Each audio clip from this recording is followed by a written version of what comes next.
السلام عليكم، اهلا وسهلا اخواتي. نتمنىكم تكونوا مزيان. كي راكم دايرين؟ لاباس عليكم؟ مزيانين. نتمنىكم نتوما تشوفوا معايا هذا الفيديو ان شاء الله تكونوا بصحه جيده واحسن الاحوال. كيما راكم تشوفوا معايا في الفيديو بغيت نشارك معكم سمك الدوراد بالخضره اللي غادي نديرها في الفرن. بالنسبه للخضر اللي خديت، كنت درت شويه ديال لي كاروت، شويه ديال لي بوم دو تير، شويه ديال البسباس الفونوي. البسباس كنت سلقته شويه، نص سلقه في هكا سلقته طيبته غير باش يطيب لي في الساع مع الخضره ما يبقاليش قاصح. المهم كما كتشوفوا في هذه السلطه راني درت هذيك الخضره، حكيت عليها شويه ديال الثوم باش تجي منيسمه زويونه، ودرت فيها شويه ديال القزبر والمعدنوس شويه، وغادي ندير معها لي زيبيس كما راكم تشوفوا. درت شويه ديال الملح، شويه ديال السودانيه، القزبر اليابس، شويه ديال الكمون، شويه ديال الخرقوم، شويه ديال الجنجومبر. وهنايا كما راكم تشوفوا العطريه، وخليتها اكوتي. كان نعطر هاد الخضره ديالي، كل حاجه كنشرملها بوحدها باش كتجي بنينه في هكا في الماكله. مهم هذيك السلطه اللي درت فيها الخضره ودرت فيها لي زيبيس، وغادي نحطها اكوتي، وغادي نشرمل الحوته ديالنا.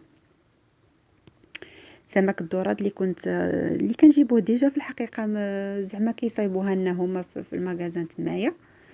وغادي نغسلها بشويه ديال السيترون وغادي نشرملها. بالنسبه ها هو البسباس كما راكم تشوفوا هنايا في الصوره، كنت سلقته شويه نص سلقه كما قلت لكم. المهم هاد الخضره غادي نحطها اكوتي، ها هي شرملتها، ونشرب. غادي نبداو في الشرموله ديال الحوته ديالنا بعد ما غسلناها بالسيترون والماء. هنايا ورقه سيدنا موسى اللي ضروري ما كتكون هكا في لي صوص، كتعطي واحد لوغو زوين ورق الغار. هنايا الحوته ديالنا غادي ندير فيها 4 ديال الفتحات، غادي ندير جوج من هنا وجوج من الجهه الاخرى. وغادي ناخذ الشرموله ديالنا، الشرموله الغنيه عن التعريف ديال الحوت الشرموله المغربيه اللي معروفه.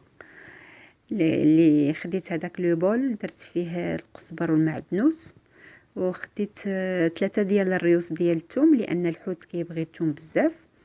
درت له الثوم، درت لها الكمون والقزبر اليابس والخرقوم وشويه ديال السودانيه.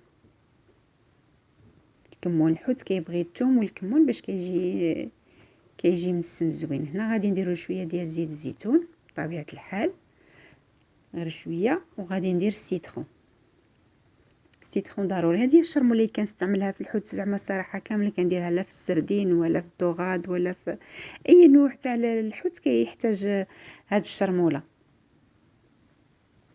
كيبغي السيترون بزاف الصراحه.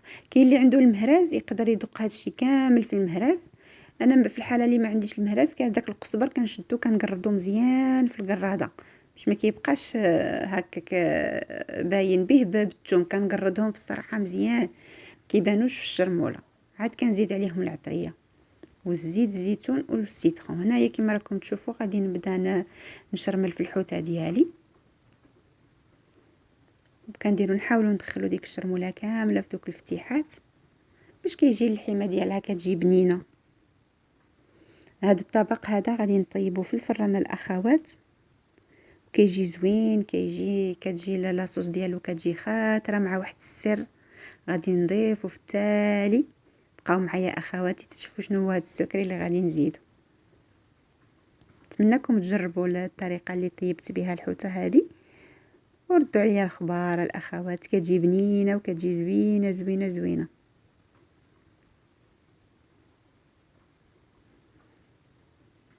الحقيقه هذا كنت وجدته هكا باش نديرو في السحور، وشرملته شي جوج سوايع ولا 3 سوايع وخليتها مشرمله. انا كتعجبني هكا ملي كنبغي ندير حوت ولا دجاج ولا كنشرمل وكنغطيهم هكا بالفيلم اليمونتير، وكنخليهم هكا حتى كيدخل لهم الشرموله على خاطرهم.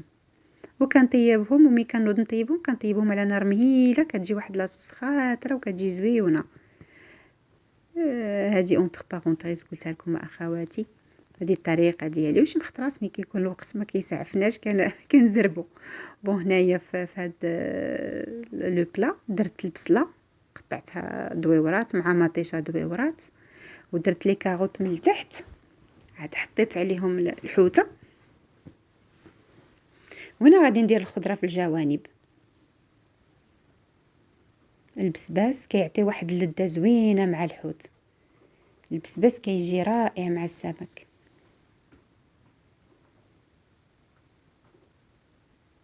انا كما كنت قلت لكم في الاول ديال الفيديو راني درت له نص سلقه، لانه هو شتو كيكون قاصح هو، ومع لي كاروط ولي بوم دو تير كيطيبوا في الساع. زعما الصراحه لي كاروط قطعتهم رقاق في الساع كيطيبوا، ما كيحتاجوش الوقت بزاف لا هما ولا البطاطا كما كنقولوا باللهجه الوجديه. البطاطا. المهم هذا هو البلا ديالنا. هنا غادي ندير شويه ديال لي سيترون في دوك الفتيحات بحال هكا. هذا الفلفل كنت قطعته رقيق، هذه فلفله حاره درتها في الجنب باش تعطيني شويه ديال اللذه. وغادي نزيد الزيتون اللي كنت شاركته معكم اخواتي. زعما الصراحه كنت وجدته لهاد الوقيته تاع سيدنا رمضان، ما كيجي في لي بلا بزاف، يجي مع الدجاج، يجي مع الحوت، يجي حتى مع اللحم هكا. من تبغي ديري مريقه غير بالبصله والزيتون كيجي زوين. ها هو الزيتون وراه وجد وحلا مزيان توجا. ها هو شتو وجد. رجعوا للطريقه اللي كنت شاركتها معكم الاخوات في الاول، راها كانت طريقه ناجحه للزيتون وجا رائع، زعما جا زوين هنايا. وليت غسلته باش حيدت منه ديك الملوحه باش ما يجينيش مالح بزاف، حيت راكم عارفين كنرقدوا الزيتون بالملح، كنحاول نغسلوه مزيان. ومن غسلته درته هنايا في لو بلا. هنايا درت شويه ديال زيت الزيتون، ضروري زيت الزيتون. وهنايا غادي ناخذ واحد لو بول، غادي ندير لاصوص طوماط هادي مع الحار. هاد الحار اللي كنت قلت لكم اخواتي كنت كومونديتو من امازون، حار فيغان، واحد الحار اللي هو حار ديال بصح. انا راه كنت كثرت، غادي نحاول نقص منه شويه لانه فريمون حار. لو كنت تكثري الحار يولي لو بلا امونجابل، ما تقدريش كاع تاكليه بالحروريه ديالو.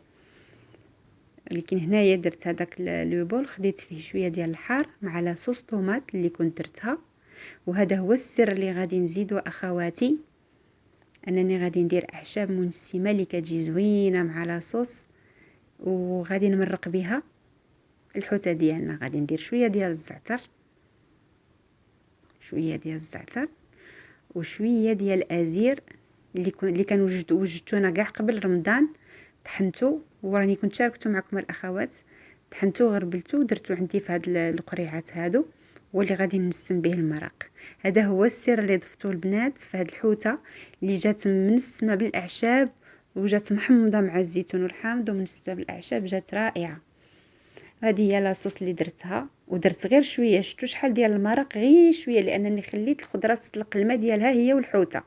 بهذاك الماء على نار مهيله غادي طيب زوينه، وغادي طيب المرقه ديالها خاطره. المهم هذا هو البلا ديالي ديال اليوم البنات اللي شاركته معكم، وجيسبر تعجبكم لا فيديو ديال هذا النهار. غادي نزيدو شويه ديال الشرائح تاع السيترون. جيسبر البلا ديالي ديال اليوم يعجبكم، وشكرا لكم الاخوات. وما تنساوليش لي لايك والبارطاج مع الاهل والاحباب، وشكرا وتحيه لكم كبيره كبيره كبيره كبيره.